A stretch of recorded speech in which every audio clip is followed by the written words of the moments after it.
ఖమ్మం జిల్లా Sathupalli JVR degree కళాశాల ఆవరణలో ఆశా స్వచ్ఛంద సేవా సంస్థ మరియు తెలంగాణ ప్రభుత్వ ఆధ్వర్యంలో వన మహోత్సవ కార్యక్రమాన్ని ఘనంగా నిర్వహించారు. ఈ కార్యక్రమానికి ముఖ్య అతిథులుగా అటవీ శాఖ మంత్రి కొండా సురేఖ, రెవెన్యూ శాఖ మంత్రి పొంగులేటి శ్రీనివాసరెడ్డి, స్థానిక ఎమ్మెల్యే మట్ట రాగమయ్యి దయానంద్, ప్రజాకవి జయరాజు హాజరయ్యారు. పాఠశాల విద్యార్థులతో కలిసి మంత్రులు మొక్కలు నాటారు. మంత్రి కొండా సురేఖ మాట్లాడుతూ రాబోయే రోజుల్లో పెద్ద ఎత్తున వృక్షాలను పెంచి కాలుష్య నివారణకు తోడుగా ఉండాలని కోరారు.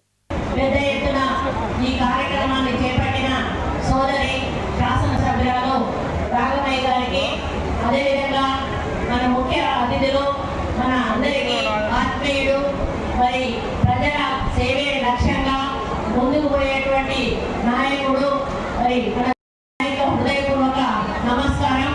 మరి ఈరోజు చాలా సంతోషంగా ఉంది.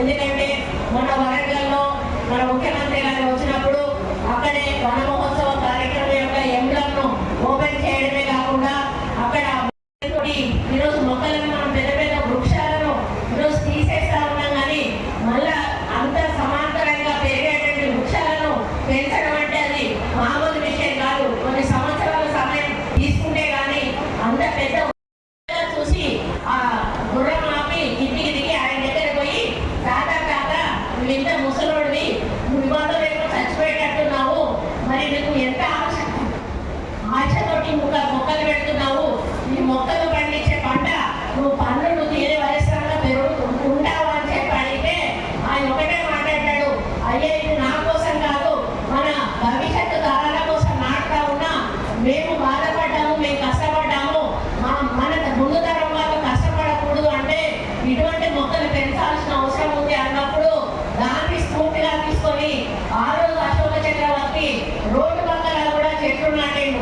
మనం చిన్నప్పుడు పుస్తకాల్లో చదువుకున్నాము, అశోకుడు చెట్లు నాటడం అనేది అది అందరికీ తెలిసినటువంటి విషయం.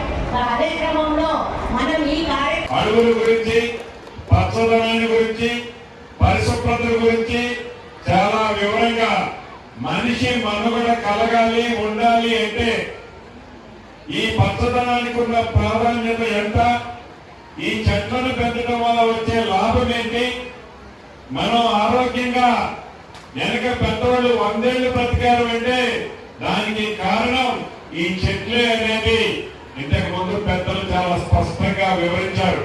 ఇది నిజం కూడా.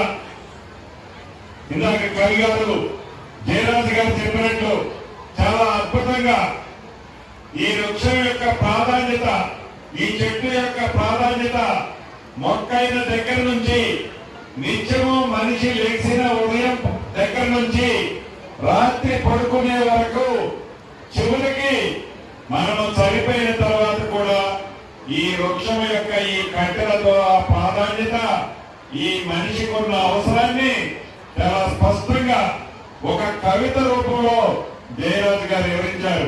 నిజం కూడా అది.